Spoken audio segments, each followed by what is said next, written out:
नमस्कार दोस्तों, बहुत ही आज बड़ी खबर है जो कि खेसारी लाल यादव का जो गाना आया था वो 2 घंटा में 216 के पार हो चुका है, जो कि बहुत ही अच्छा रिस्पांस मिल रहा है इस गाने को। धमाका हुई यारा में ये बहुत ही खतरनाक, जो कि एल्बम से ही ये गाना तगड़ा लग रहा है कि एल्बम पे ही लिखा है कि धमाका हुई यारा में।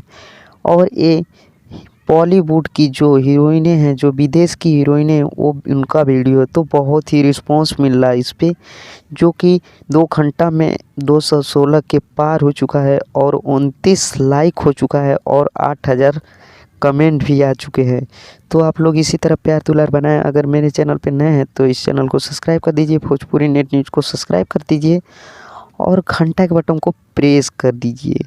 तो हम ऐसे ही लेटेस्ट वीडियो लाते रहते हैं, तो आप लोगों को भोजपुरी इंडस्ट्री का सबसे पहले खबर आप जो सबको पहुंच जाएगा।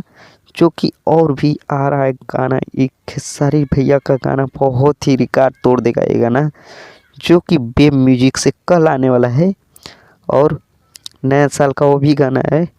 तो आप लोग इसी तरह प्यार दुलार बनाएं और कमेंट बॉक्स में ज़रूर कमेंट करिएगा कि ये वीडियो कैसा लगा है। तो जय भोजपुरी समाज।